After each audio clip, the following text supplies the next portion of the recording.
चल स्टार्ट कर फिर से राउंड AB 9 સેમી થાય તેવો રેખાખંડ AB દોરો.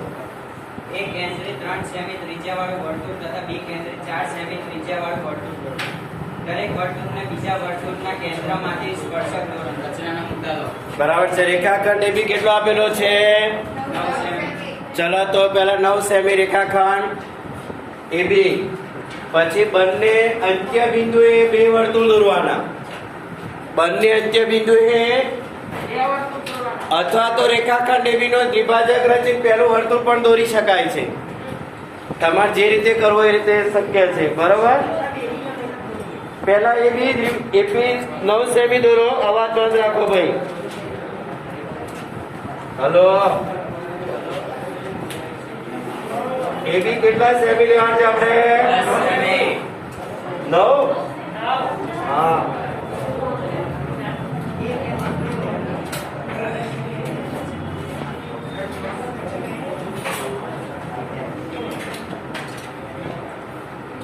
પહેલા તમે AB નો લંબ દ્વિભાજક દોરી કાઢો લ્યા.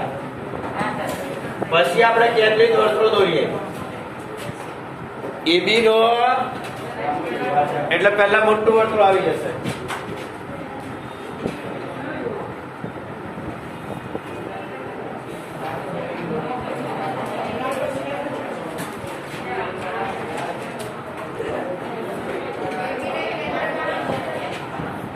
હા.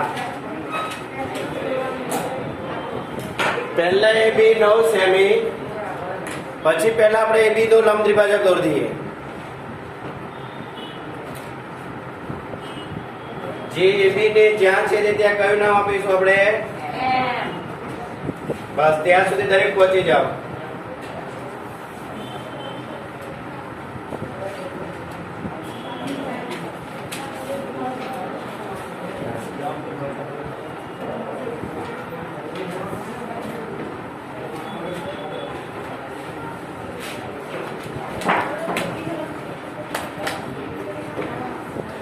હવે M કેન્દ્ર લઈ AM જેટલી ત્રિજ્યા લઈ વર્તુળ દોરો.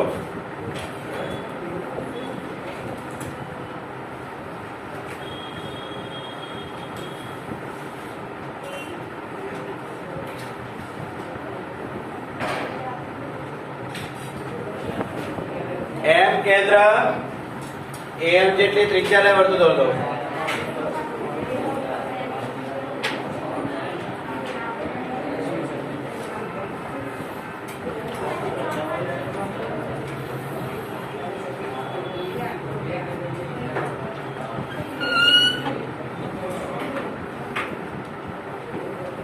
ચલો આવું દરેક ને બની જશે. પેલા હવે એને કેન્દ્ર લઈ કેટલા ત્રિજ્યાવાળું કીધું તમને? ચલો તો એને કેન્દ્ર લઈ 3 સેમી ત્રિજ્યા વર્તુળ દોરો.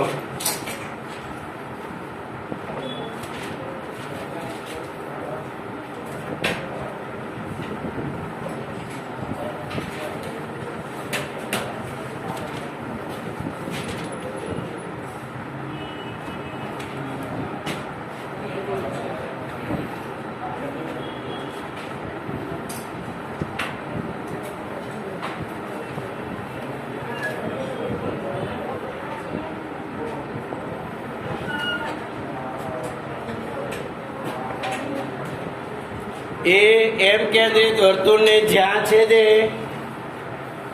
ત્યાં PQ નામ આપી દો.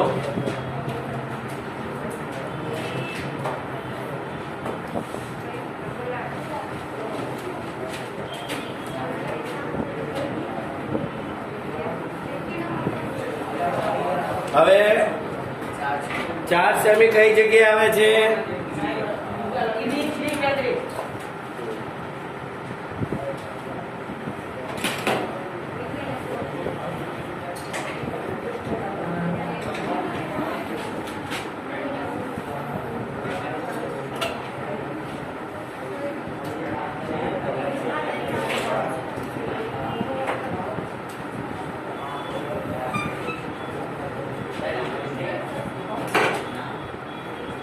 ત્યાં RS નામ આપી દો જ્યાં છે ત્યાં.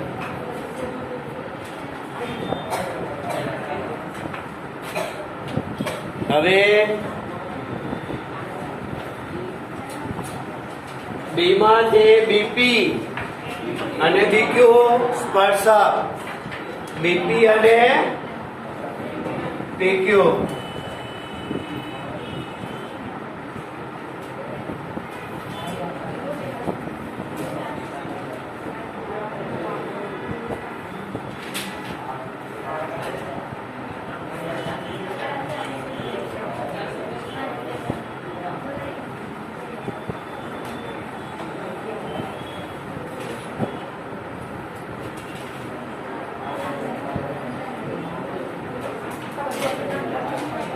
હવે AR અને AS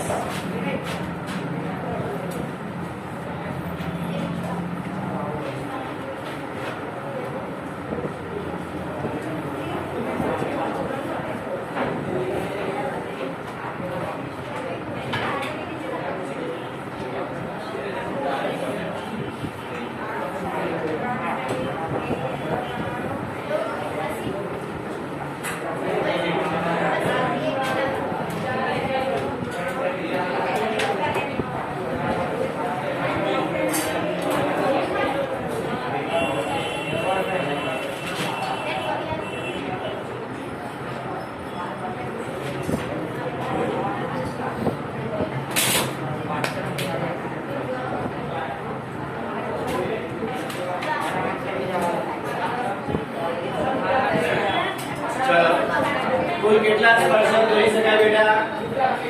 4. હવે પહેલા મુદ્દા રેખા આપણે શરૂઆતમાં લખેલા છે. હવે બી બિંદુમાંથી સ્પર્શકની લંબાઈ માપી લો અને એ બિંદુમાંથી માપીને ખબર પડશે.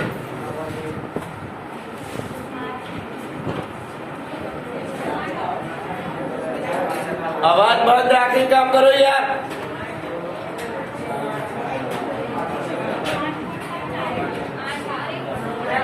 જે આવે એ લખી દેવાનું, બોલવાનું નહીં.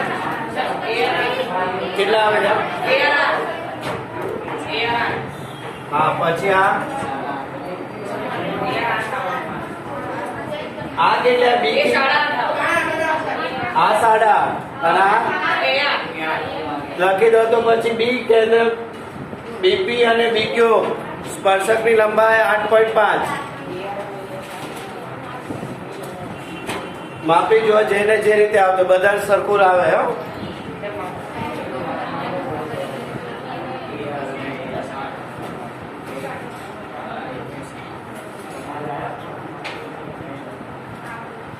પછી પી AR અને AS 8 સેન્ટીમીટર.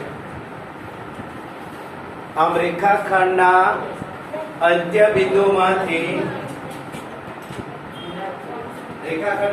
બિંદુમાંથી દોરેલા વર્તુળને કેટલા સ્પર્શક દોરી શકાય? 4.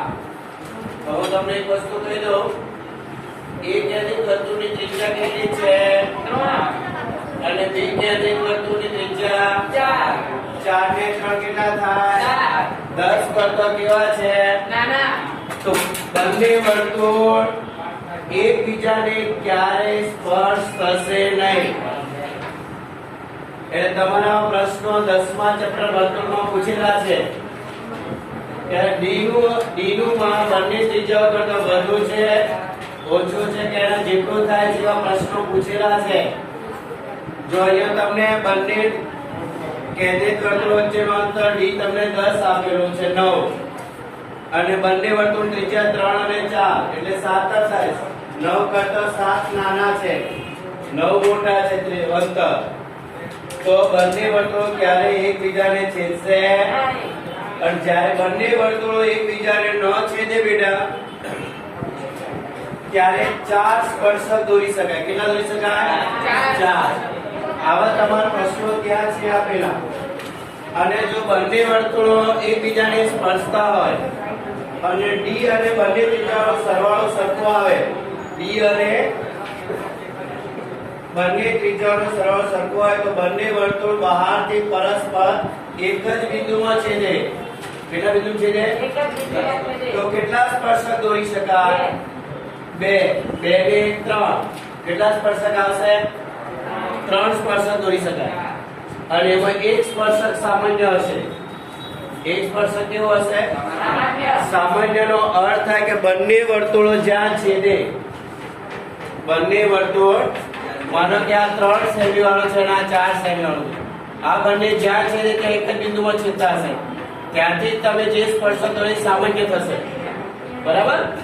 અને આ બંનેનો એક સ્પર્શક આવશે.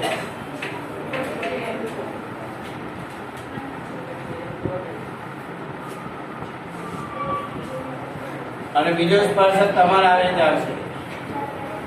10મા ચેપ્ટર ની અંદર આવા પ્રશ્નો પૂછેલા છે ભાઈ, આની પ્રેક્ટિસ કરજો. આ પ્રશ્નો પૂછાય છે.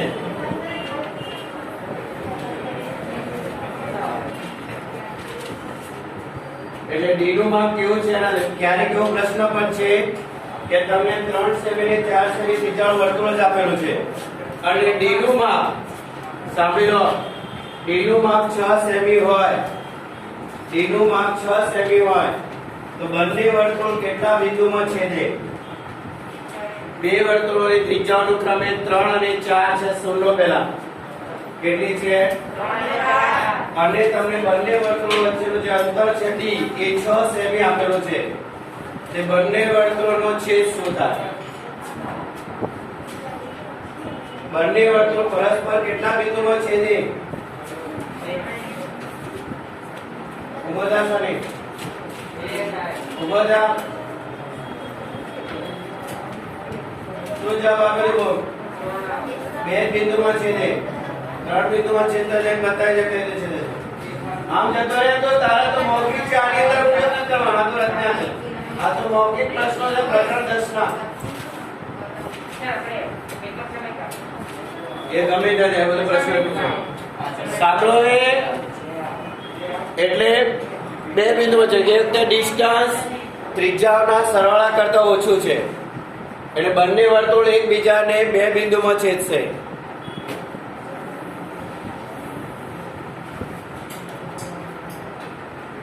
જ્યારે બંને વર્તુળો પરસ્પર બે બિંદુમાં છેદતા હોય ત્યારે બંનેને માત્ર બે સ્પર્શક પર દોરી શકાય.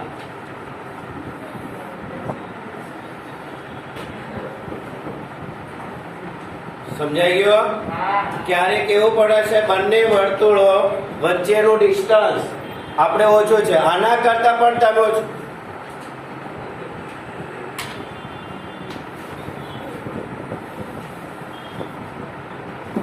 ચલો, પ્રશ્નપત્ર 4 ની રચનાનું રકમ બોલો, મોટા અવાજે બોલજો. મિશ્ર બોલ જલ્દી, મોટા અવાજે. અહીંયા રેકોર્ડ થવું જોઈએ રીતે. માસ્ક ઉતારતો જલ્દી. 4 સેમી ત્રિજ્યાવાળું એક વર્તુળ દોરો. વર્તુળની બહાર એક બિંદુનો આ બિંદુમાંથી વર્તુળના સ્પર્શકોની જોડ દોરો. બરાબર. 4 સેમી ત્રિજ્યાનું વર્તુળ છે, એની બહાર તમારે ગમે તેટલા સુધી અંતર લઈ લેવાનું. એટલે રચના પહેલી પ્રમાણે આ રચના કરવાની. પહેલી રચનામાં ત્રિજ્યા 6 હતી, બહારનો અંતર 10 હતો. હવે 4 સેમી આપેલો છે, બહાર સુધી તમે ગમે તેટલું અંતર લઈ બંને સ્પર્શક દોરી દેવાનું. કારણ કે કેન્દ્રથી બહારનું અંતર આપેલું છે નહીં. એ 4 છે તો તમે 8 લઈ લેજો, અથવા તો 8 નહીં 7 સેમી લેજો. કેટલા સેમી? 7. 4 સેમી ત્રિજ્યા છે એટલે 7 સેમી લઈ લેજો. બરાબર છે. પહેલી રચના આપણે જે 6 વાળી કરી છે અને ત્યાં 10 કરેલા. હવે આપણું નામ માપ આપેલું છે તો આ તમારું માપ આના 4 કરતો વધારે થાય એવો પ્રયત્ન તમારે કરવાનો. 6 લો, 7 લો, 8 લો, 10 લો, 15 લો, એ આપતા મેરા નહીં. અને પહેલી રચના પ્રમાણે જ મુદ્દા આવશે, પણ આ અંતર આપણને આપેલું છે એટલે આપણે એવું લખવાનું કે ઓ કેન્દ્રિત વર્તુળની બહાર કોઈ બિંદુ P છે. તમારે એ રીતે લખી દેવાનું. ઓ કેન્દ્રિત વર્તુળની બહારનું બિંદુ P છે અને પછી OP જોડો, OP નો લંબ દ્વિભાજક રચો. OP ને જ્યાં છે ત્યાં M નામ આપો અને MO દોરો. જે મૂળ વર્તુળને ઓ કેન્દ્રિત વર્તુળ જ્યાં છે ત્યાં તમે QR નામ આપી દેજો, કારણ કે તમે બહાર P લખ્યું છે. એટલે જો બહાર તમે એ લખો તો અહીંયા જ્યાં છે તો BC લખવાનું. તમારા ત્રિકોણનું નામ તમને સેટ થાય એ પ્રમાણે તમારે લખવાનું. પછી PQ અને PR ત્રિભાજ્ય સ્પર્શકો દોરો, રેખાખંડો દોરો, જે માંગેલા બે સ્પર્શકો. પહેલી રચના પ્રમાણે જ કરવાની છે, ફટાફટ દોરાઈ જવી જોઈએ. હું કહું છું ત્યાં સુધીમાં મુદ્દા સહિત કોઈ બીને બોલવું પડશે. મુદ્દા બધા ફરીથી હું બોલ્યો છું એ પ્રમાણે.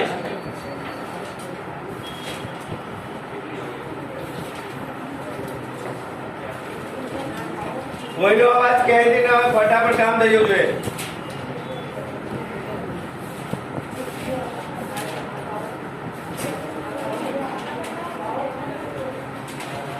ચલો કેટલી વાર?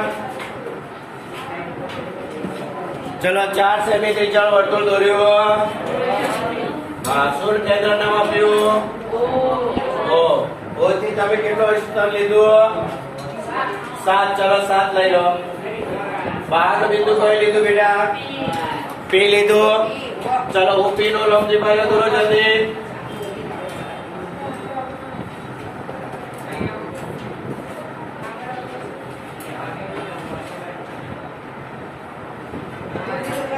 જ્યાં છે તે ત્યાં કયું નામ આપવાનું છે? કયો વર્તુળ દોરવાનું છે આપણે?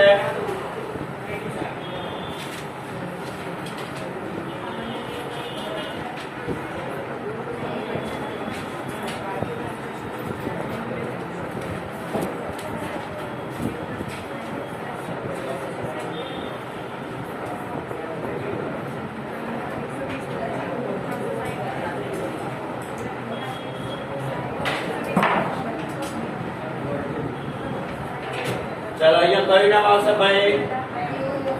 અહીંયા કયા રેખાખંડ દોરવાના છે? PQ અને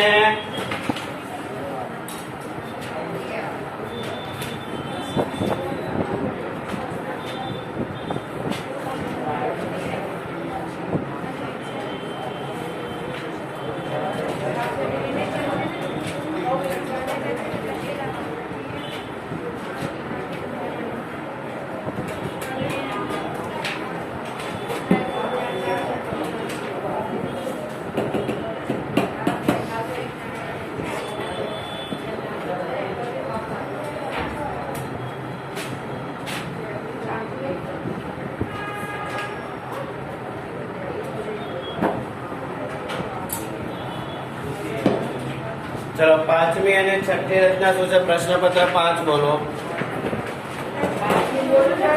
બોલો.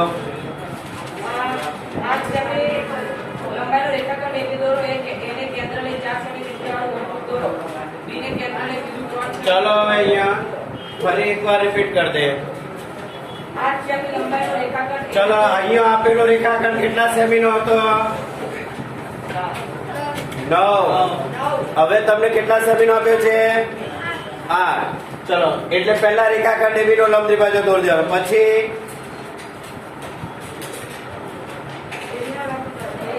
કેન્દ્ર લઈ 4 ચલો અહીંયા કેટલા સેમી ત્રિજ્યાવાળું વર્તુળ છે? 3 અને અહીંયા 4 આ ઊંધું કરી દેવાનું. અહીંયા 4 અને અહીંયા 3. પછી ફરી વર્તુળ દોરી PQRS લખો, સ્પર્શક દોરી કાઢો, માપી કાઢો, મુદ્દા લખી નાખો. એટલે આ કયું પ્રશ્નપત્ર છે? આ ત્રીજું. પ્રશ્નપત્ર 3 ની રચના પ્રમાણે પ્રશ્નપત્ર 5 ની રચના કરવી એવું લખી દો. નોટ લખો. પ્રશ્નપત્ર 3 ની રચના પ્રમાણે પ્રશ્નપત્ર 5 ની રચના કરવી. તો છઠ્ઠું હશે, ચેક કરી લો જલ્દી. પ્રશ્નપત્ર જે આવતો હોય તે 5 જ છે. હા એટલે આ 5મું છે બરો. અને આ જે દોરી છે એ ચોથાની છે. સમજી ગયા? આજે કરીએ ચોથા પ્રશ્નપત્ર 1 પ્રમાણે ચોથી રચના અને પ્રશ્નપત્ર 3 પ્રમાણે પ્રશ્નપત્ર 5. એ પડિયર પ્રશ્નપત્ર 3 ની રચના પ્રમાણે પ્રશ્નપત્ર 5 ની રચના કરવી અને પ્રશ્નપત્ર 1 પ્રમાણે પ્રશ્નપત્ર 3 ની રચના. 4 નહીં. હવે છઠ્ઠાની તમારે પ્રેક્ટિસ કરવાની કરેલી અને ચોપડીમાં જેટલી વર્તુળ હોય બધી કરવાની પ્રેક્ટિસ. અને પ્રકરણ 7 પૂરું કર્યું બધાએ? કેટલાય કર્યું? પ્રકરણ 7 પ્રશ્નપત્ર 6 ના 6 પ્રશ્નપત્રના 7મું પ્રકરણ કેટલાય કર્યો?